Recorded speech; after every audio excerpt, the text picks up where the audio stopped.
सभी को नमस्कार। महाभारत के संबंध में यह बात तो सर्वमान्य है कि वह भारतीय संस्कृति का विश्वकोश है। हमारी विचार परंपराओं का, चिंतन परंपराओं का, शास्त्र परंपराओं का भी वह एक बड़ा आकर ग्रंथ है, स्रोत ग्रंथ है। इसके साथ ही भारत की जातीय स्मृतियों का, कथाओं का, आख्यानों का, उपाख्यानों का भी वह विशाल कोश है, बृहत कोश है।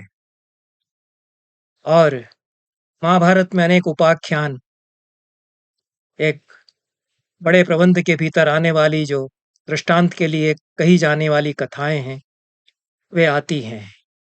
उनमें से शकुंतलोपाख्यान, शकुंतला की कथा बहुत प्रसिद्ध है, सुंदर है। अनेक दृष्टियों से इसका महत्व है। यह संसार की सबसे सुंदर कथाओं में से भी एक कही जा सकती है। महाभारत में संसार की सबसे सुंदर कुछ कथाएं आई हैं जो विश्व साहित्य की सर्वश्रेष्ठ कथाओं में गिनी जानी चाहिए, जैसे कि सावित्री उपाख्यान है, ययाति उपाख्यान है, शकुंतलोपाख्यान भी उसी में एक उपाख्यान है। कालिदास ने महाभारत के शकुंतलोपाख्यान को ही आधार बनाकर अभिज्ञान शाकुंतल नाटक लिखा, जो संस्कृत साहित्य की सर्वश्रेष्ठ कृतियों में से है। विश्व साहित्य की भी सबसे सुंदर नाट्य कृतियों में से निश्चित रूप से यह एक है। और यह संस्कृत के पाठ्यक्रमों में पढ़ाया जाता है। तो जो अध्यापक इसको पढ़ाते हैं और जो छात्र इसको पढ़ते हैं, कालिदास के अभिज्ञान शाकुंतल नाटक को, उनको महाभारत के शकुंतलोपाख्यान को अवश्य पढ़ना चाहिए और मूल में पढ़ना चाहिए। यदि मूल में न पढ़ सकें और अनुवाद भी न पढ़ सकें तो मेरा व्याख्यान उनको सुन लेना चाहिए। मैं मूल जो पाठ है उसको सामने रख करके और शकुंतलोपाख्यान जो महाभारत में है उसकी चर्चा करूंगा। महाभारत के आदि पर्व में संभव पर्व के अंतर्गत शकुंतलोपाख्यान आता है। पुणे संस्करण जो समीक्षित पाठ संस्करण है, उसमें यह महाभारत के आदि पर्व में संभव पर्व के अंतर्गत अध्याय 62 से 69 तक है। 8 अध्यायों में यह विस्तारित है। गीता प्रेस गोरखपुर के संस्करण में आदि पर्व में ही अध्याय 68 से 74 तक 7 अध्यायों में यह शकुंतलोपाख्यान बताया गया है। और जो दाक्षिणात्य संस्करण, कुंभकोणम संस्करण है, उसमें अध्याय 89 से 100वें अध्याय तक 12 अध्यायों में यह उपाख्यान बताया गया है। श्लोकों में तो अंतर है ही, श्लोक संख्या में तो प्रत्येक अध्याय में अंतर है ही, अध्याय संख्या में अंतर है। समीक्षित पाठ वाले पुणे संस्करण में 8, गीता प्रेस गोरखपुर वाले संस्करण में 7 और कुंभकोणम संस्करण में 12 अध्याय हैं। शकुंतलोपाख्यान की परंपरा महाभारत से पहले भी चली आ रही है और शतपथ ब्राह्मण में शकुंतला की चर्चा आती है। शकुंतला नाड़ी पीतीत्यप्सरा भरतम दधे परसहस्रान इंद्रियाश्वमेध्यान याहरत विजित्य पृथ्वीम सर्वाम। शतपथ ब्राह्मण कहता है कि नाड़ी पीती अप्सरा शकुंतला ने, अर्थात जो अप्सरा की संतान थी उस शकुंतला ने भरत को जन्म दिया, जिसने कि हजारों अश्वमेधों का अनुष्ठान करके और सारी पृथ्वी को जीता भी।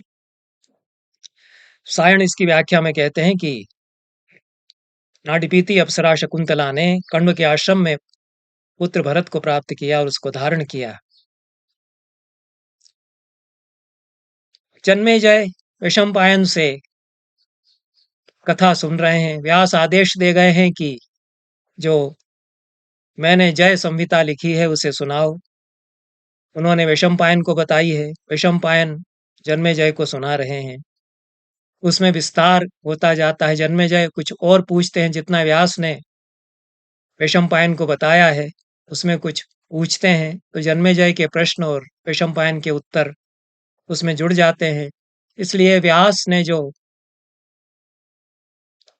जय नामक काव्य लिखा था उसमें तो शकुंतलोपाख्यान नहीं रहा होगा। और वैदिक साहित्य से यह चला आ रहा है।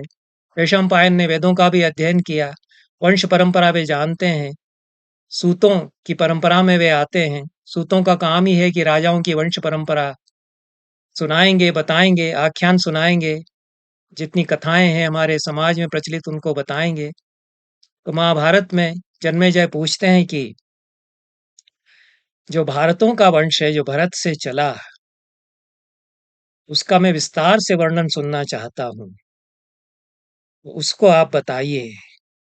भगवन् श्रोतुमिच्छामि, इमं तु भूय इच्छामि कुरूणां वंशमादितः कथ्यमानं त्वया विप्र विप्रर्षिगण सन्निधौ। भगवन् श्रोतुमिच्छामि, यह पाठ उधर है।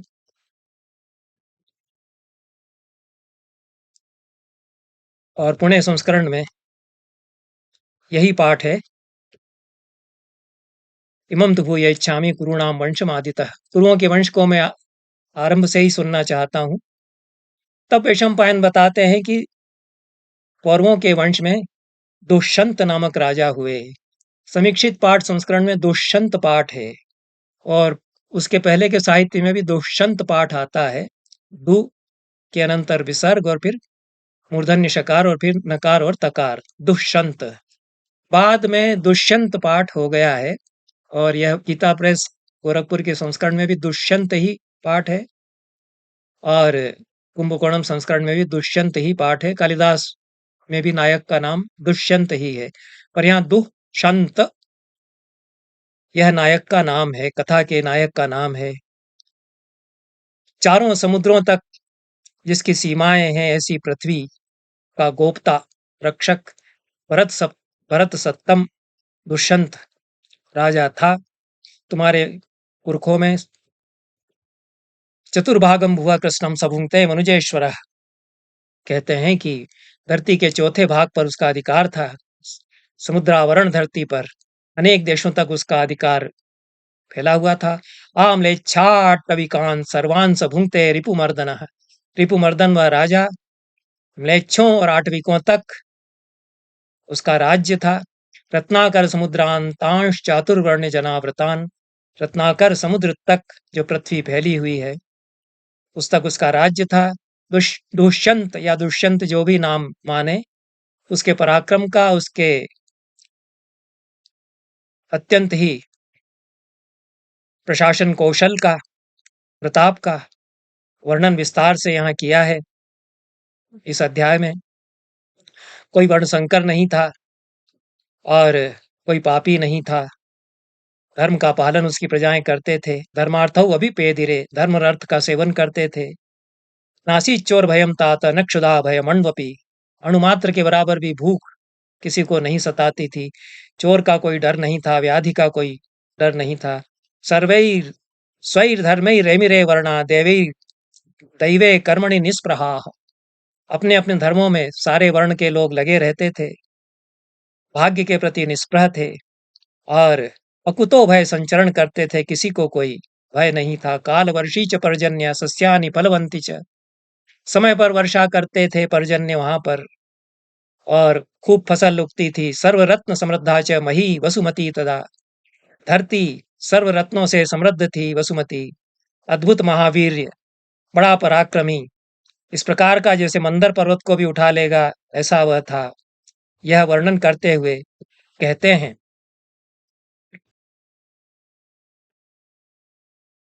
इस प्रकार से 62वां अध्याय जो समीक्षित पाठ में है आदि पर्व में महाभारत के, उसमें 14 श्लोकों में दुष्यंत के प्रताप का और धर्मपूर्वक प्रजापालन करने का वर्णन है। गीता प्रेस गोरखपुर के संस्करण में 15 श्लोक दिए गए हैं, पर श्लोकार्ध को ही 15वां श्लोक मान लिया गया है। कुंभकोणम संस्करण में यह जो अध्याय है, 89वां, जहां से शकुंतला का उपाख्यान आरंभ होता है इस संस्करण में, उसमें भी 14 ही श्लोक है। तीनों संस्करणों में कम से कम प्रारंभ के सर्ग में श्लोक संख्या वही है। अगले सर्ग में 63वें सर्ग में कहते हैं कि एक बार वह महाबाहु राजा दुष्यंत बड़ी सेना लेकर प्रभूत बल वाहन वनम जगाम गहनम, घने वन की ओर गया प्रज्ञा के लिए। और सैकड़ों योद्धा उसके पास थे। खड्ग शक्ति धरैर वीरैर गदा मुसल पाणी भी। अस्त्रों का वर्णन, शस्त्रों का वर्णन खूब महाभारत में अनेकत्र आता है। खड्ग और शक्ति ऐसे हथियार लिए हुए थे, गदा और मुसल लिए हुए थे हाथों में, प्रास और तोमर उनके हाथों में थे। ऐसे सैकड़ों सैनिक सिंहनाद करते हुए, शंख और दुंदुभी बजाते हुए उसके साथ चल रहे थे। रथ की नेमी की घरघराहट हो रही थी और घोड़े हिनहिना रहे थे। रेषितस्वन मिश्रैश्च क्ष्वेदि क्ष्वेडितास्फोटितस्वनैः, जो उनके पैर धरती पर गिरते उससे स्वर हो रहे थे, आवाज उठ रही थी, किलकिला शब्द, बहुत कोलाहल हो रहा था जब वह चल पड़ा अपनी सेना के साथ। और स्त्रियां उसे देखने लगीं अपने अपने झरोखों से। यह सब महाभारत से अभिप्राय लिए हैं। कालिदास ने बहुत सुंदर वर्णन किया है झरोखों से झांकती हुई स्त्रियों का, और कितने कितने कल्पनाओं के रंग उन्होंने इसमें भरे हैं। किस तरह से भागती हैं नीचे सड़क पर, कोई राजकुमार या राजा जब जा रहा है उसको देखने के लिए, तो राजा का बाहर निकलना, यह खबर सुनते ही शूर और यशस्वी उस राजा को स्त्रियां अपने अपने भवनों से देख रही थीं। शक्रोपम, इंद्र के समान, शत्रुओं का संहार करने वाले, पर वारण वारणम, शत्रु रूपी वारणों के लिए वारण के समान, उनका नाश करने वाला गजराज के समान वह था। और प्रशंसा वे कर रही थी एक दूसरे से आपस में, स्त्रियां, उनके वचन इसमें कहे गए हैं इस प्रकार से, और ब्राह्मण उसकी स्तुति कर रहे थे। इस तरह से राजा नगर से निकला, गहन वन में वह चला, और सुपर्ण प्रतिमे नाथ रथे न वसुधाधिप, गरुड़ के समान शोभमान रथ में वह विराजमान था, जिसकी घरघराहट दूर दूर तक फैल रही थी। मही मापुर यामास घोषेण त्रिविधम, तथा स्वर्ग तक उसकी आवाज पहुंच रही थी। इसके बाद वन का वर्णन है। बिल्वार्क खदिरा किरणम कपित्थ धव संकुलम, बेल के पेड़, खदिर के पेड़, कत्थे के पेड़, कपित्थ केथे के पेड़, धव, जिसको टीकवुड कहते हैं, साल वृक्ष आदि, और पर्वतों से घिरा हुआ, निर्जलम निर्मनुष्यम च बहु योजनम आयतम, घना जंगल था पर कोई मनुष्य वहां नहीं, निर्जल भी था। पशु बहुत सारे थे। मृग संघे रतम घोरे रन्निश्चापि वने चरैहि, बड़े बड़े प्राणी उसमें थे, मृग संघ उसमें थे। तद्वनम मनुज व्याघ्र सभृत्य बलवाहन, लोडयामास दुष्यंतः सूदयन विविधान मृगान, विविध मृगों का हनन करते हुए उसने उस मृग को आलोड़ित कर दिया, उसको तहस नहस सा वह करने लगा। और बहुत दूरी तक जो भाग रहे थे उनको वह अपने बाणों से भेद देता था, और जो पास आते उन पर वह भाले से या तलवार से मार करके उनको समाप्त करता। इस प्रकार से गदा मंडल तत्वज्ञ, गदा चलाने में भी वह अभ्यस्त था। तरह तरह के हथियार वह चला रहा था। अद्भुत उसके वीर्य का, पराक्रम का वर्णन किया गया है। वह महारण्य आलोडित हो गया, जैसे समुद्र में कोई गोता लगाता है तो पानी में आलोड़न विलोड़न होता है, उस तरह से वह आलोड़न उसमें होने लगा। उथल पुथल मच गई उस जंगल में, और चीखते चिल्लाते हुए, चिंगाड़ते हुए प्राणी भागे, और नदी तक वह पहुंचा। नदी सूख गई थी, ग्रीष्म का समय है। और यहाँ भी कालिदास ने इतना तो महाभारत से अभिप्राय लिया है कि उनका नाटक भी ग्रीष्म ऋतु में आरंभ होता है। प्रस्तावना में ही सूत्रधार कहता है कि सुभग सलिलावगाहा, पाटल संसर्गी सुरभि वनवाहा, ग्रीष्म का यह समय है। और उसी गर्मी गर्मी के समय में, तपती धूप में दुष्यंत भाग रहा है हरिण के पीछे। शाकुंतल में भी यह दृश्य आता है। यहाँ पर तो महाभारत बहुत यथार्थवादी है। गर्मी में नदियां सूख गई हैं, उस घने जंगल में इतनी तेज गर्मी है। सैनिक और दुष्यंत पहुंचते हैं तो जिस नदी के किनारे पानी की आशा से पहुंचते, वह सारी सूखी हुई है। अब ये लोग सूखे सूखे पानी, सूखी नदी को देख करके निराश, पिपासु, प्यास से व्याकुल, भूख से व्याकुल, और कुछ सैनिक तो थक कर के चूर होकर के वहीं गिर पड़े, और कुछ ने आग जलाई, और जो प्राणी वहाँ मारे हुए थे उनको भून करके खाने लगे। इस प्रकार से यह दृश्य उपस्थित हुआ, उसका भी बड़ा यथार्थ वर्णन इसमें 63वें अध्याय में है। इस तरह से सैकड़ों प्राणियों का हनन करके उस वन में घूमता हुआ वह दुष्यंत फिर भी जल चूंकि नहीं मिला तो आगे वह बढ़ता गया और कुछ रमणीय वन में वह उसके आगे पहुंचा। और उस घने घोर वन के आगे पुष्पितैः पादपैः किरणम अतीव सुख शाद्वलम विपुलम मधुरारावे नादितम विहगैस्तथा। ऐसा एक सुंदर वन आया जिसमें कि फूलों से भरे हुए पेड़ थे, हरी हरी घास थी, मधुर पक्षी कूजन कर रहे थे। तो यह अंतर आ जाता है। आश्रम के पास जो वन है उनमें हिंसक पशु उस प्रकार से डरावने पशु नहीं भटकते हैं, हिंसा भाव में छोड़ देते हैं यदि वहां तक जाते भी हैं। और सौंदर्य रमणीयता मनोहारिता और शांति का अनुभव होता है। ना पुष्प पादप कश्चिन ना फलो नापि कंटकी षट्पदैर्वाप्यना कीर्ण तस्मिन् वै कानने भवत। बड़ी अलंकारिक भाषा है। एकावली आदि अलंकारों का प्रयोग करते हुए महाभारतकार कहते हैं कि ऐसा कोई पेड़ नहीं था जिसमें फूल ना हो, ऐसा कोई पौधा नहीं था जिसमें कि फल नहीं आ रहे हों, ऐसे कोई पेड़ पौधे नहीं थे जिन पर भौरे न मंडरा रहे हों। वेगैर्नादितं पुष्पैरलंकृतम् अतीव च सर्वर्तु कुसुमैर्वृक्षैरतीव सुख शाद्वलम। सभी ऋतु में फूलने वाले फूल वहां खिल रहे थे। ऐसे मनोहर वन में राजा दुष्यंत ने प्रवेश किया और दुष्यंत के प्रवेश करते ही मारुता गलितास्तत्र द्रुमाः कुसुमशालिनः पुष्पवृष्टिं विचित्रां स्म व्यसृजंस्ते पुनः पुनः। उसके ऊपर पेड़ बहुत सुंदर फूलों की वृष्टि वर्षा करने लगे जैसे उसका वे स्वागत कर रहे हों। पक्षी बहुत सुंदर स्वर में कूजन करने लगे उसके स्वागत में जैसे गीत गा रहे हों और भौरे गुंजार करने लगे। दुष्यंत का मन भी हर्षित हुआ और इस प्रकार से उस वन में वह आगे बढ़ता गया। नदी का कछार भी वहां मिल गया, वहां जल भी प्राप्त हुआ। उसके आगे जाने पर उसने देखा कि आश्रम है। आश्रम प्रवरम रम्यम ददर्श च मनोहरम। बहुत ही सुंदर आश्रम, आश्रमों में श्रेष्ठ आश्रम मनोहर आश्रम को उसने देखा। यहाँ पर जो आश्रम का वर्णन है और ये सभी संस्करणों में मिलाकर देखना चाहिए। अन्य जो गीता प्रेस गोरखपुर और कुंभकोणम संस्करण है उसमें कुछ श्लोक अतिरिक्त हैं। यहाँ यह कहा गया है कि नाना वृक्ष समाकीर्णम संप्रज्वलित पावकम। तरह तरह के वृक्षों से हरा भरा भरपूर वह था। आग उसमें यज्ञ के लिए जल रही थी।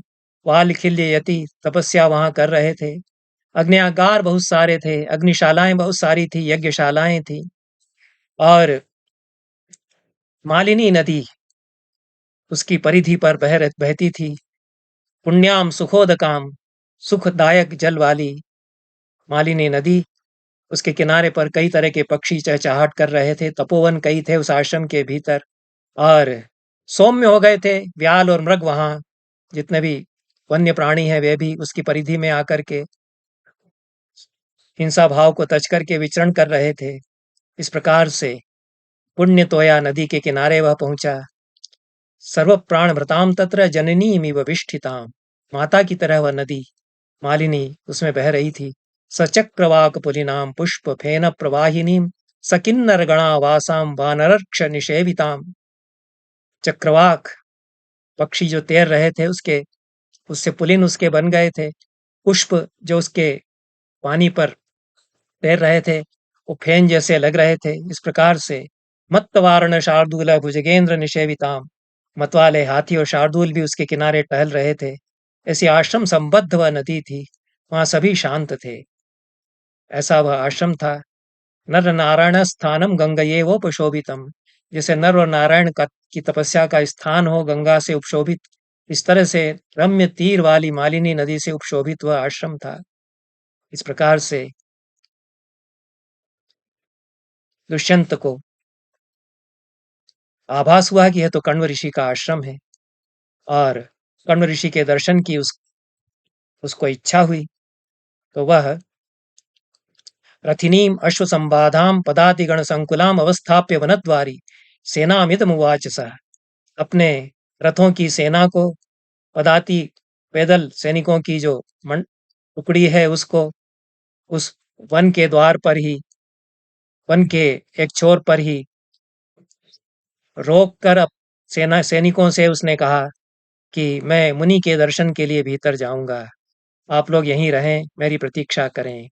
नंदन वन के समान रमणीय उस वन में क्षुधा और पिपासा को त्याग करके प्रसन्न होकर के राजा ने अपने राज चिन्हों को भी उतार दिया। सामात्यो राजलिंगानी सोपनीय नराधिप, अमात्यों सहित राज चिन्ह जो मुकुट किरीट अलंकार गहने आदि हैं, उनको उतार करके, यह आश्रम की मर्यादा है, शिष्टाचार है कि राजा को यह जाहिर करते हुए कि मैं राजा प्रवेश कर रहा हूं, आश्रम जैसी जगह में न जाए। विश्वविद्यालयों में यदि नेता आए तो ये सोच करके ना आए कि मैं मुख्यमंत्री, मैं फला नेता यहाँ आ रहा हूँ और उपदेश पिला पिला रहे हैं वे हमको, जो बड़े बड़े प्रोफेसर हैं उनको सिखाने के लिए वो आते हैं विश्वविद्यालयों में। ये हमारे ही देश में होता है। मैं न्यूयॉर्क यूनिवर्सिटी में रहा, वहाँ 9 नोबल लॉरिएट्स काम कर रहे थे उस समय, जब मैं वहाँ 1 महीने के लिए विजिटिंग फैकल्टी में रहा। और वहाँ लाइब्रेरी में प्रोफेसर काम कर रहे हैं, राष्ट्रपति यदि विजिट कर रहे हैं, जा रहे हैं, तो सिर उठा के भी कोई नहीं देखता है, होंगे राष्ट्रपति। हमारे यहाँ ऐसा हो जाए तो तहलका मच जाए। हमारी संस्कृति यही है। विदेशों में अभी भी कुछ मान मर्यादा वहां चली आ रही है, हमारे यहाँ क्यों नहीं हो सकता ऐसा कि मंत्री लोग, नेता लोग नेता की तरह ना आए, जब विश्वविद्यालयों में आए वे ये सोच करके आए कि हम मुनियों के स्थान पर जा रहे हैं, लेकिन वो मुनियों जैसे स्थान तो बना करके बचे रहने दें, वो भी नहीं बचे रह पा रहे हैं। ये बड़ी जटिल समस्या है। तो महाभारत पढ़ा, कालिदास का शाकुंतल पढ़ा, और यह नहीं हमारे समाज में आदर्श आ सके तो महाभारत पढ़ना और कालिदास का शाकुंतल पढ़ना पढ़ाना पूरी तरह से चरितार्थ नहीं हुआ। राजा दुष्यंत इस प्रकार से सारे राज्य चिन्ह उतार करके जाते हैं उस आश्रम में, और उनको ऐसा लगता है जैसे ब्रह्मलोक में वे आ गए हों। ब्रह्मलोक प्रतीकाश्रम आश्रमम सोपि वीक्षिच, ऐसा। अब ये आश्रम का वर्णन है और तीनों संस्करणों में कुछ इसमें अंतर भी आ गया है, और कैसे आश्रम होते थे पढ़कर ऐसा लगता है कि यह हमारा सबसे प्राचीन विश्वविद्यालय का अद्भुत रूप यहाँ पर है। उसमें अनेक ऋषि ऋग्वेद की ऋचाएं गा रहे हैं और यज्ञ कर रहे हैं। कुछ कुछ अथर्ववेद के जानकार, अथर्ववेद प्रवर हैं, वे अपनी संहिता का पाठ कर रहे हैं। अथर्ववेद प्रवराः पूगयाज्ञिक सम्मता संहिता अमीरयन्ति स्म पदक्रमयुताम तुते, पदक्रम से युक्त अथर्ववेद संहिता का वे पाठ कर रहे हैं। शब्द संस्कार संयुक्तम बृहद्भिश्चापरैर्द्विजैः नादितः स बभौ श्रीमान ब्रह्मलोक इवाश्रमः।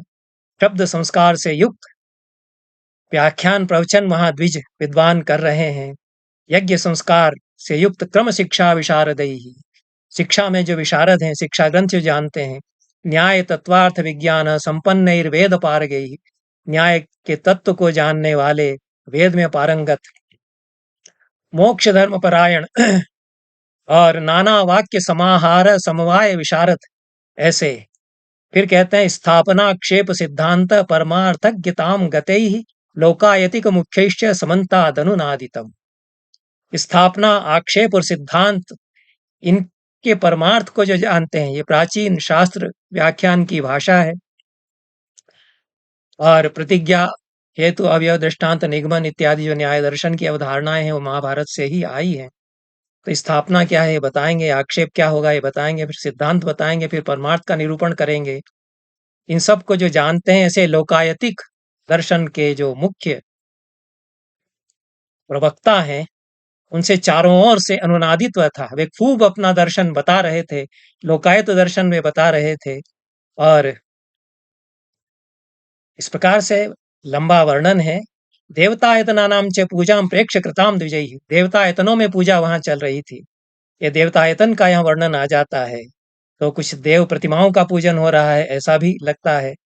स काश्यप तपो गुप्त आश्रम प्रवरम प्रवरम शुभम नाथ प्रप्यत प्रेक्षमाणो वै तपो गणयुतैः तपो धन गणैर्युतम। राजा देख देख कर कैसा मंत्रमुग्ध हो रहा था कि तृप्त नहीं हो रहा था कि कितने सुंदर स्थान पर हम आ गए। लगता है कि सब यहाँ रह करके रम जाएं, इसी को देखते रहें। इस तरह से 42 श्लोकों में 64वां अध्याय है। जो द्वितीय अध्याय है शकुंतलोपाख्यान का, वह समाप्त होता है। इसमें आश्रम का वर्णन बड़ा सुंदर किया गया है।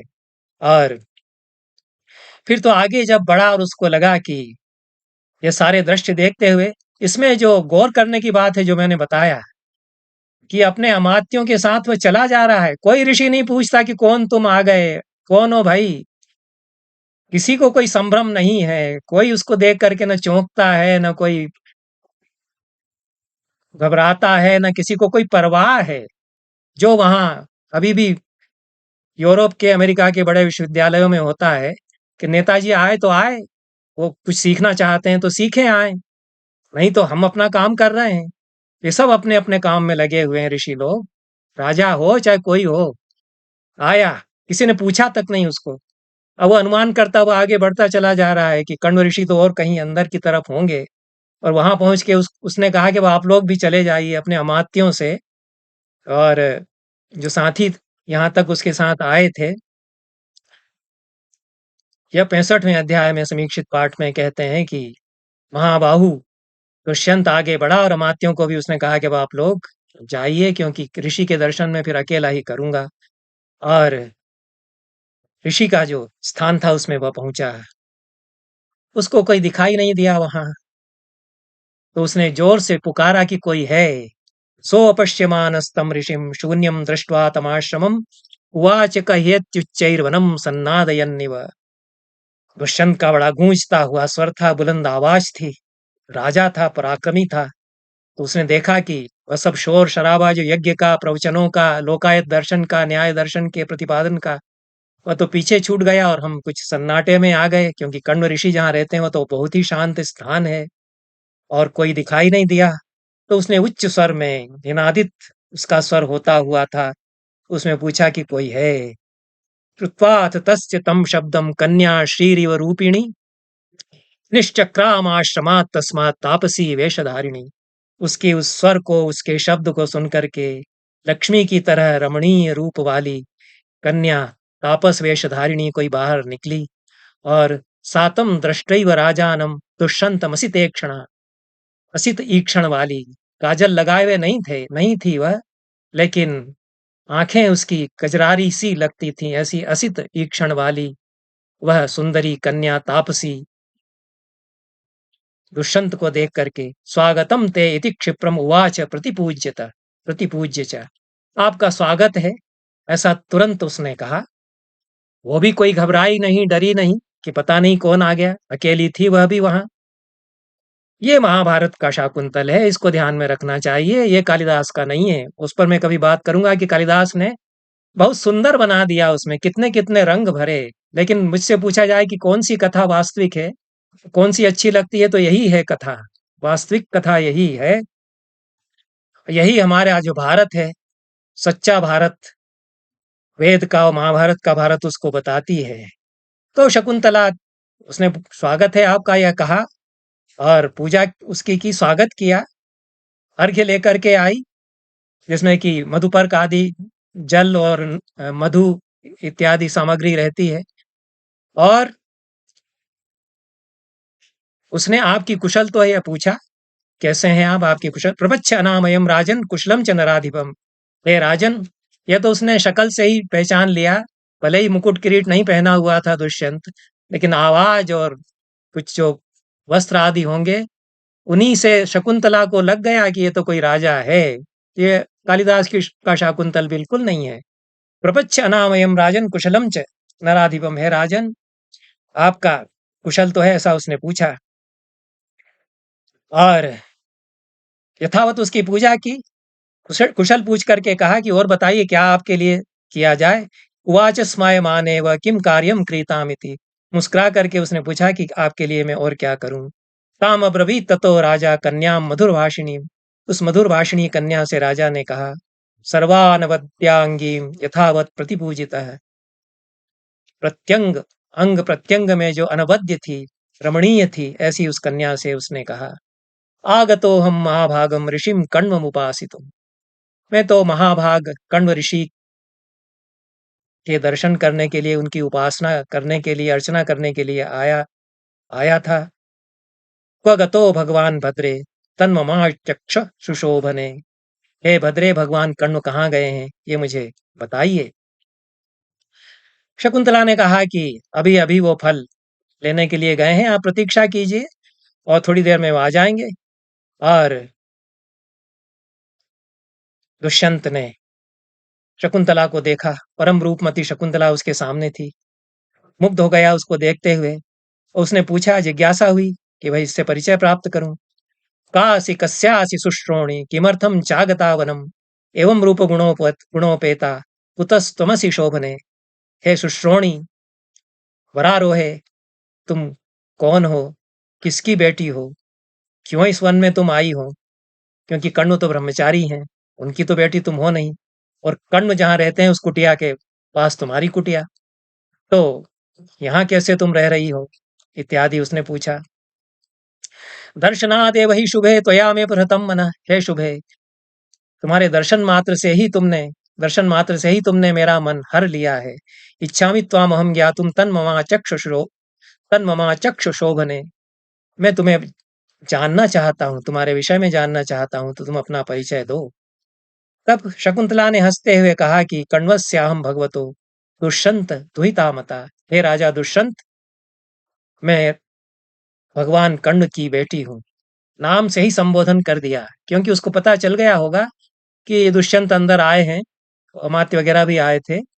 तो इतना सब वह ज्ञान रखती थी, क्योंकि पूरा आश्रम वह कर्ण की अनुपस्थिति में संभालती थी। इसलिए है दुष्यंत, मैं कर्ण की बेटी हूँ, तपस्वी, धृतिमान, धर्मज्ञ, यशस्वी कर्ण की मैं बेटी हूँ, ऐसा उसने कहा। दुष्यंत ने पूछा कि वो तो ऊर्ध्व रेता हैं, लोक पूजित हैं, और वे अपने व्रत से कभी विचलित नहीं होते। ऐसा हमने कभी सुना नहीं कि उनका ब्रह्मचर्य टूटा हो। बड़े बड़े ऋषियों के ब्रह्मचर्य टूटे, अप्सराओं को देख करके उनकी संतानें हो गई, पर कण्व के विषय में ऐसी कोई कथा नहीं मिलती है। दुष्यंत को मालूम था, इसलिए उसने कहा कि हम तो जानते हैं कि वो ऊर्ध्व रेता है और वे कभी अपने ब्रह्मचर्य से डिगे नहीं, तो तुम उनकी बेटी कैसे अपने आप को बता रही हो? अविवाहित ऋषियों की भी संतानें हुई, और विवाह होने पर तो ऋषियों की संतानें थी ही, तो ब्रह्मचर्य, नित्य ब्रह्मचारी ऋषि भी होते थे और विवाहित ऋषि भी होते थे। तो तुम कण्व की बेटी अपने आप को कैसे बता रही हो, वे तो नित्य ब्रह्मचारी हैं। शकुंतला ने विस्तार से कथा बताई। निर्भीक कन्या थी और निडर होकर के उसने बताया कि कैसे मेरा जन्म हुआ। यह मुझे पता चला जब कोई ऋषि आए थे, उन्होंने मुझे देखा, उनका भी मैंने ऐसा ही सत्कार किया जैसे आपका सत्कार किया। मुझे देख करके उन ऋषि ने कर्ण से पूछा कि ये कौन है? उन्होंने कहा कि मेरी बेटी है। तो उन्होंने यही पूछा कि आपकी बेटी कैसे हो सकती है? तब कर्ण ने मेरे जन्म की कथा उनको सुनाई और मैं वहां खड़ी सुन रही थी। तो वही कथा मैं आपको बताती हूँ कि विश्वामित्र ऋषि थे, उन्होंने घनघोर तप किया, इंद्र का आसन डिगने लगा। इंद्र चिंतित हुए तो उन्होंने मेनका को बुलाया कि किसी तरह विश्वामित्र की तपस्या भंग करो। मेनका बहुत घबराई, और ये लंबा वर्णन है विश्वामित्र के दुराधर्ष तेज का और उनके क्रोध का भी मेनका सब जानती है। तो मेनका कहती है कि मुझसे नहीं होगा, कांप जाती है डर के मारे कि मुझे क्या दायित्व दे रहे हैं। विश्वामित्र की तपस्या का डिगाने का मतलब है कि अगर वो क्रुद्ध हो गए तो जला डालेंगे। तो इंद्र कहते रहे कि बहुत बड़ा भार मैं तुम्हें दे रहा हूं, समझाते रहे। तब मेनका ने कहा कि मुझे कोई सहायक दीजिए, उनकी सहायता से मैं किसी तरह प्रयास करूंगी कि विश्वामित्र की तपस्या डिग जाए, मेरे साथ वायु चले, जब अवसर हो तब वह मेरे वस्त्र खिसकाए, इसी तरह से मेरे साथ बसंत चले, मेरे साथ काम रहे, इत्यादि। तो इंद्र ने इन सबको दिया। यह बड़ा लंबा वर्णन है इस अध्याय में। और अग्नि के समान तेजस्वी, सूर्य और चंद्र के समान जिनकी आंखें थी, और कैसे उनके सामने मैं जाऊंगी ऐसा मेनका कहती रही। और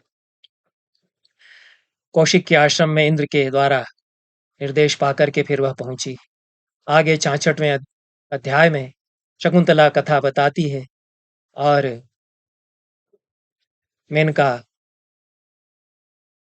लीलाएं अपनी करने लगी विश्वामित्र के सामने। विश्वामित्र की दृष्टि उस पर पड़ी, काम के वशीभूत वे हो गए उसको। उन्होंने उसको आमंत्रित किया कि मेरे पास आओ, और दोनों उस वन में चिरकाल तक विहार करते रहे, रमण करते रहे। जनयामास स मुनिर्मेनकायां शकुंतलां प्रस्थे हिमवतो रम्ये मालिनीम् अभितो नदीम्। उन मुनि ने मेनका से शकुंतला को जन्म दिया।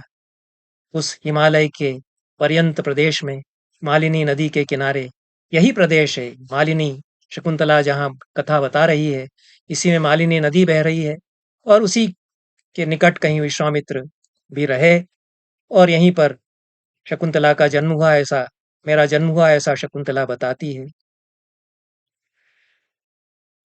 और जन्म होते ही मेनका ने शकुंतला को मालिनी नदी के किनारे वहीं छोड़ दिया। कृतकार्य होकर के वह चली चली गई, और सिंह और व्याघ्रों से, हिंसक प्राणियों से भरे हुए विजन उस वन में उस शकुंतला शिशु को पक्षियों ने चारों ओर से घेर लिया। यह अद्भुत वृत्तांत है, और इस पर ध्यान देना चाहिए। जो कालिदास का शाकुंतल अभिज्ञान शाकुंतल पढ़ते हैं या महाभारत पढ़ते हैं कि कौन से पक्षी थे, तो मुझे अंग्रेजी के बड़े विचक्षण प्राज्ञ प्राध्यापक हैं आलोक भल्ला, उन्होंने पूछा कि कौन से पक्षी थे आप बताइए, तो मुझे भी समझ में नहीं आया। तब उन्होंने आदिम जनजातियों का अध्ययन किया हुआ था। उन्होंने कहा कि मेरी समझ से गीध थे। तब मैंने ऋग्वेद देखा, उसमें गीधों के संबंध में जो कुछ है, वो तमाम संदर्भों से लगा कि वो ठीक कह रहे थे। गीध बचाने आते हैं, गरुड़ जाति के पक्षी बचाने आते हैं। कोई हंस, कोई बतख, कोई सारस, कोई चिड़िया तो नहीं बचा लेगी सिंह व्याघ्र तो न भी हमला करेंगे मनुष्य पर भेड़िए वो तो कर ही सकते हैं, उनसे कौन बचाएगा। तो यह इसको ले लिया उन्होंने। जो अमीश त्रिपाठी हैं, उन्होंने सीता राम पर उपन्यास लिखा।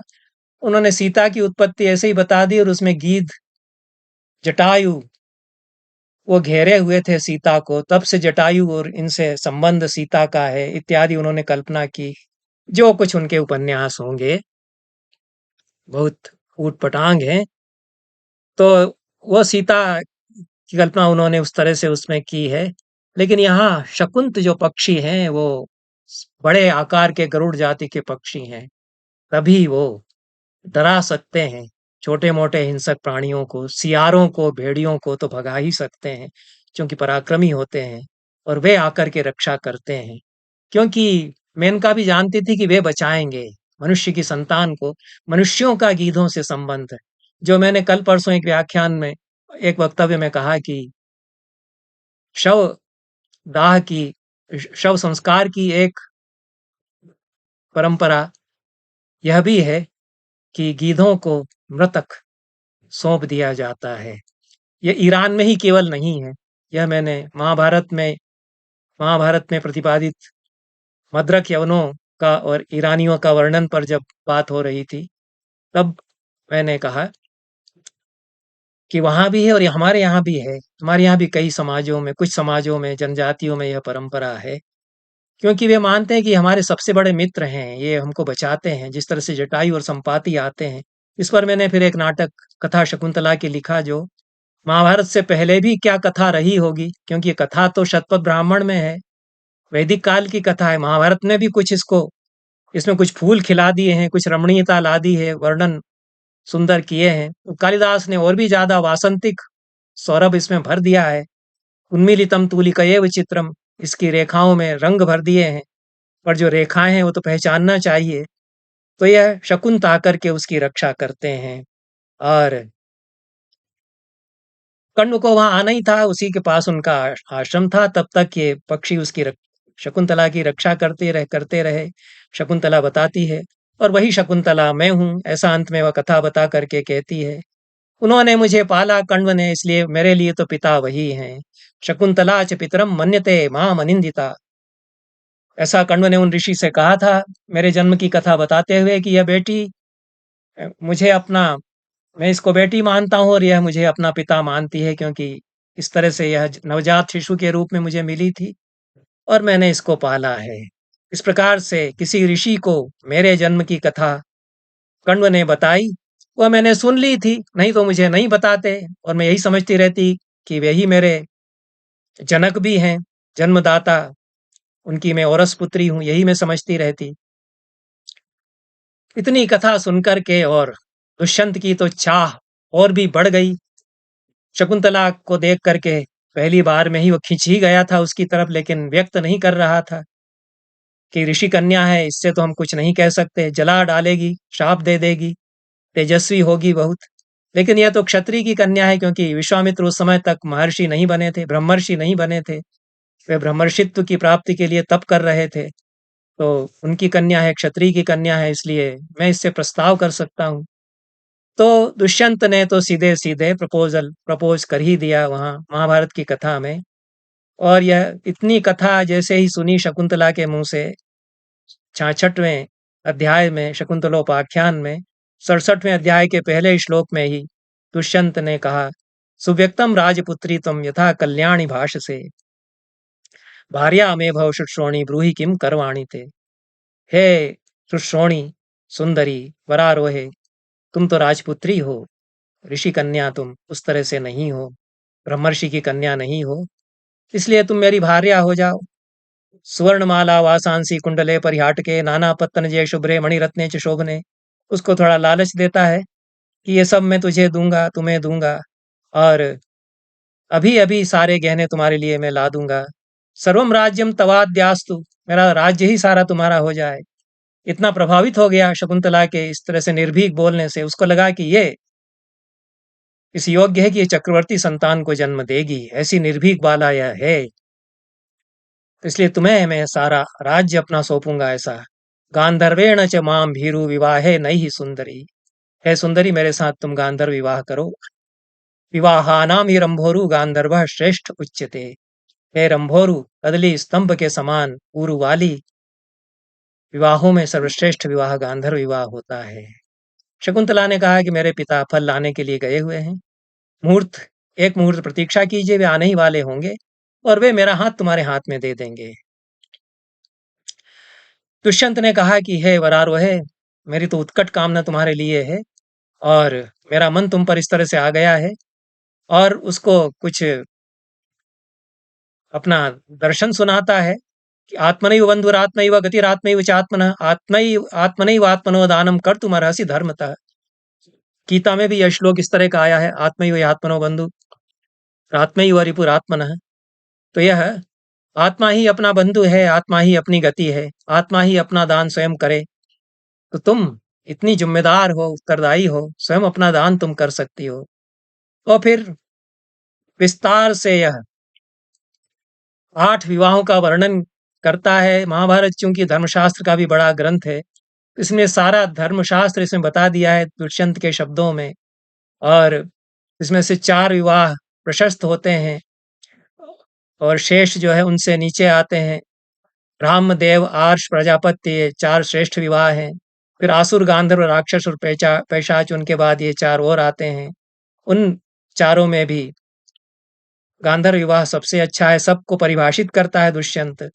तो यह समीक्षित पाठ में कुछ संक्षेप में है, कुंभकोणम संस्करण में कुछ और विस्तार से है। इस प्रकार से यह विवाह निरूपण धर्मशास्त्रानुसार दुष्यंत करने लगता है, उसको समझाने के लिए कि शास्त्र सम्मत विवाह हैं, उनमें गांधर्व विवाह उत्तम माना गया है। क्षत्रियों के लिए यह भी कहता है, इसलिए तुम विवाह तुरंत मेरे साथ कर लो, और तुम जिम्मेदार हो, तुम्हें अपने पिता से पूछने की आवश्यकता भी नहीं है। शकुंतला वास्तव में जिम्मेदार लड़की है, और वह कहती है कि ठीक है, मैं विवाह करती हूँ तुम्हारे साथ, लेकिन एक प्रतिज्ञा तुमको करना होगी। सत्यम में प्रतिजानी ही यत्वाम वक्ष्याम्य हम रह। एकांत है, कोई सुनने वाला नहीं है, मैं मानती हूँ कि आप जो प्रतिज्ञा करेंगे आप निभाएंगे, क्योंकि आप पौरव वंश के प्रतापी सम्राट हैं, तो झूठा वचन आपका नहीं होगा। तो मैं आपसे वचन मांगती हूँ कि मेरा जो पुत्र आपसे होगा वही सम्राट होगा, इस धरती का शासक वही होगा, युवराज आप उसको बनाएंगे। मम जायेत यह पुत्र स भवेत् त्वदनंतरम युवराजो महाराज। सत्य में तद ब्रवीहि में, मेरे सामने आप यह सत्य की शपथ लेकर कहिए कि मेरा ही बेटा युवराज होगा। दुष्यंत ने कहा, एवं मस्तु, ऐसा ही हो। प्रत्युवाचा विचारयन, इतना वह मुग्ध था शकुंतला से कि उसने विचार नहीं किया। उसने कहा कि हाँ, ऐसा ही होगा, और कहा कि विवाह करके मैं तुम्हें नगर ले जाऊंगा, मैं वचन देता हूं। और विधिवत पाणी ग्रहण किया उसने गांधर्व विवाह से, गांधर्व विवाह करते हुए, और विश्वास में उसको लिया। और फिर कहा कि तुम्हारे लिए मैं चतुरंगिणी सेना भेजूंगा, रानी की तरह तुम आओगी तो ऐसे कैसे, ऐसा उसने कहा। अभी तो मैं जा रहा हूं, तया त्वाम आनेष्यामि निवासम स्वम शुचि स्मृते, चतुरंगिणी सेना भेज करके मैं तुम्हें लिवाऊंगा, उसके साथ तुम आओगी सम्मान पूर्वक, ऐसा कह करके वह चल पड़ा वहां से, वचन दे करके। मनसा चिंतयन प्रायात काश्यपम प्रति पार्थिवः, मन में काश्यप की चिंता करता हुआ वहां से चला। क्या चिंता थी? भगवान तपसा युक्त श्रुत्वा किम नु करिष्यति, तपस्वी भगवान कण्व सुनकर के जब वे सुनेंगे, यह तो समझ गया कि शकुंतला छिपाएगी नहीं, वो पिताजी आएंगे तो बता देंगे कि ऐसा हो गया है। इतनी समझ दुष्यंत में है, इतनी समझ शकुंतला में है। ये कालिदास की शकुंतला नहीं, ये कालिदास का दुष्यंत भी नहीं, ये सब समझते हैं। तो जैसे ही उनको पता चलेगा तो वे क्या करेंगे, शाप तो नहीं दे देंगे। ऐसी चिंता के साथ वह लौट गया, और जल्दी से लौट गया, सारी प्रज्ञा वगैरह भूल करके अपनी सेना के साथ हस्तिनापुर वह चला गया। जब वह चला गया तब एक मुहूर्त बाद कण्व आश्रम में आए, और शकुंतला उनको देख करके लजा गई। कन्या थी, लड़की थी, उनके सामने वह नहीं आ रही थी, मुंह छिपा रही थी। उसको देख करके कण्व अपने दिव्य ज्ञान से समझ गए कि क्या हुआ है। और उन्होंने कहा, त्वयाद्य राजन वयया माम अनार्दित्य यत् कृतः पुंसः स समायोगो न स धर्मोपघातकः।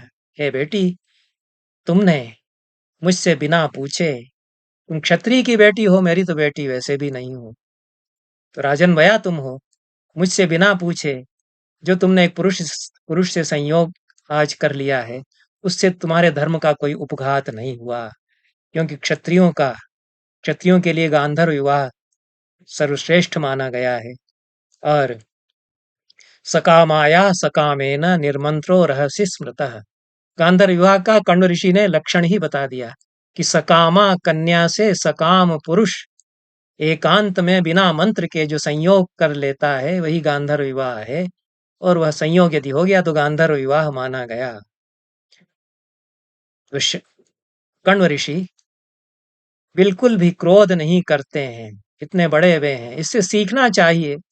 लड़कियां जो जिम्मेदार हो गई हैं, 25 साल की हो गई, 30 साल की हो गई, 35 साल की हो गई, माँ बाप विवाह कर नहीं पा रहे हैं, वो कह रही है कि मैं उसको चाहती हूँ, उससे विवाह कर लूं, तो उसका गला घोंट देते हैं। रोज खबरें आती हैं कि उसने गला घोंट दिया जैसे ही लड़की ने विवाह किया। कितने मूर्ख अधम हो गए हैं हमारे समाज में लोग। हमारे यहाँ ये आदर्श है शकुंतला का, जिम्मेदार लड़की है। मनु भी कह गए हैं कि 25 वर्ष से ऊपर कन्या हो जाए तो अपना विवाह स्वयं करे, 3 साल प्रतीक्षा करे, माता पिता विवाह नहीं कर पा रहे हैं तो स्वयं अपने लिए लड़का खोजे और विवाह कर ले। या शकुंतला भी हो गई थी, जिम्मेदार थी, वो भी धर्मशास्त्र जानती थी, उसको लगा कि ऐसा उत्तम अवसर है और मुझे वचन दे रहा है कि मेरा ही बेटा चक्रवर्ती सम्राट बनेगा। उसने विवाह कर लिया। कर्ण कितने बड़े थे, इतना बड़ा दिल कलेजा होना चाहिए। जो मूर्खतापूर्ण रीति रिवाज हैं, इनके कारण जो विनाश हो रहा है। कई कई कथाएं मैं जानता हूँ, तो कितना पाखंड करते हैं, बाद में भागवत बिठाते हैं। लड़की ने आत्महत्या कर ली, लड़की को मार डाला, और फिर वो भागवत बिठा रहे हैं। वो ऐसा अनाचार दुराचार हमारे यहाँ हो रहा है भागवत के नाम पर, यज्ञों के नाम पर। हमारी संस्कृति जो है वो ये थी, जो शकुंतला है वो तेजस्विनी लड़की थी। ऐसी लड़कियां होना चाहिए, पढ़ी लिखी, शास्त्रज्ञ, सब कुछ जानने वाली, अपना निर्णय स्वयं ले सकने वाली। कथाओं में ही क्यों ये रह गई हैं? हमने क्यों नहीं अपना समाज वैसा बनाया? ये हमें सोचना चाहिए। कण्व कहते हैं कि यह बहुत अच्छा हुआ, दुष्यंत महात्मा धर्मात्मा है। ये कण्व कहते हैं, पुरुषोत्तम है। धर्मात्मा च महात्मा च दुष्यंत पुरुषोत्तम अभ्यगच्छ पतिम यम त्वम भजमानम शकुंतले, उसका मन तुम्हारे लिए हुआ, उसने तुम्हारा भजन किया। पुरुषोत्तम वह है, धर्मात्मा है, महात्मा है, तुमने उसके साथ सहयोग किया। तुमसे जो पुत्र उसका होगा वह महाबली होगा। यह इमाम सागरापांगाम कृष्णाम भोक्षति मेदिनी, सागर तक फैली हुई धरती का वह सम्राट होगा, उसका वह भोग करेगा इस प्रकार से। और चक्रवर्ती सम्राट वह होगा, ऐसा। तब शकुंतला ने स्वीकार किया। मया पतिव्रतो योऽसौ दुष्यंतः पुरुषोत्तमः, तस्मै ससचिवाय त्वं प्रसादम कर्तुमर्हसि। मैंने दुष्यंत को पति मान लिया, अब आप भी उनके ऊपर प्रसन्न होइए, प्रसन्न बने रहिएगा, ऐसा शकुंतला ने कहा। कण्व ने कहा कि हम तो प्रसन्न ही हैं। प्रसन्नेव तस्याहं त्वत्कृते वरवर्णिनि, है बेटी तुम्हारे लिए मैं उन पर प्रसन्न हूँ, तुमने ऐसा किया, पसंद तुमने कर लिया, तो मेरी भी पसंद उसी में है, मैं भी प्रसन्न हूँ उससे। ग्रहाण च वरम मत्तस्तत्कृते यदभीप्सितम, मुझसे तुम वर मांगो। और इतने प्रसन्न हो गए कि उस दुष्यंत के लिए जो कुछ और तुम मांगना चाहती हो मैं उसके लिए क्या दे दूं, तुम उसके लिए मुझसे मांग लो। शकुंतला ने यही वर मांगा। ततो धर्मिष्ठताम बबरे राज्या स्खलनम तथा, राज्य से कभी च्युत न हो मेरा पति दुष्यंत, और धर्मिष्ठ बना रहे, ऐसा। पौर्वाणाम दुष्यंत हित कामया शकुंतला बव्रे, शकुंतला ने पौरव वंश के और दुष्यंत के हित की कामना से यह वर कण्व से मांगा। यह सब कालिदास में नहीं है। और उसके बाद कथानक में यह आता है, इसको थोड़ा सा संक्षेप में लेते हुए 68वें अध्याय में, उसके बाद समय आने पर भरत को जन्म दिया शकुंतला ने। अत्यंत ही तेजस्वी और कुमार था, उसके सारे संस्कार किए गए। उसका बहुत सुंदर वर्णन है महाभारत में, यह कहीं और नहीं मिलेगा। कैसे उसके दांत थे, कैसे सिंह की तरह उसके कंधे चक्रांकित कर वह था, और थोड़ा ही बड़ा हुआ तो किस प्रकार से कण्व के आश्रम में दूर दूर जंगल तक वह घूमता था, हिंसक प्राणियों से युद्ध कर लेता था, उसको देख करके दूर से भागते थे प्राणी, इतना प्रतापी इतना तेजस्वी वह था, इसलिए सर्वदमन उसका नाम रख दिया गया। और वह इस तरह से उसके सारे संस्कार हुए। अध्ययन भी उसको कण्व ने कराया, लेकिन क्षत्रिय की संतान थी, बड़ा तेजस्वी था, उसको इस प्रकार से कण्व ने बड़ा किया। 12 वर्ष का वह हो गया। तब कण्व ने विचार किया कि अब यह समय आ गया है कि यह दुष्यंत के पास अपने बेटे को लेकर के जाए शकुंतला। यहाँ तक ही कथा यह रहने देते हैं। हमने 68वें अध्याय 67वें अध्याय तक शकुंतलोपाख्यान का समीक्षित पाठ में जो 62 से आरंभ होता है, 67वें अध्याय तक पाठ किया। 68वां और 69वां अध्याय बहुत ही महत्वपूर्ण है, और इस पर आगे चर्चा करेंगे, क्योंकि यही जान है पूरे शकुंतलोपाख्यान की, और ये और कहीं इस तरह का नहीं मिलेगा। जो संवाद हुआ है दुष्यंत का शकुंतला से, शकुंतला के वहां जाने पर, यह केवल और केवल महाभारत में ही है। पूरे भारतीय साहित्य में शकुंतलोपाख्यान आया है। कई लोगों ने इस पर कलम चलाई, मैंने तो चर्चा की है कि कैसे स्वतंत्रता संग्राम के समय विज्ञान शाकुंतल खेला गया, इसके कई कई रूपांतरों में यह खेला गया, और कितने ही काव्य आदि भी इस पर लिखे गए। शकुंतला कई रूपों में आई, विदेशी साहित्य में भी आई, पर जो महाभारत में कथा है, जो प्राणवती कथा और जो तेज और आब है महाभारत में, वो फिर नहीं मिलेगी कहीं। इसलिए महाभारत के शकुंतलोपाख्यान को पढ़ना चाहिए। और इसके जो अंतिम 68वें और 59वें अध्याय में जो शकुंतलोपाख्यान का समापन होता है, उस पर आगे चर्चा मैं करूंगा। इन शब्दों के साथ यह समाप्त करते हैं आज का वक्तव्य। सभी को बहुत बहुत धन्यवाद और नमस्कार।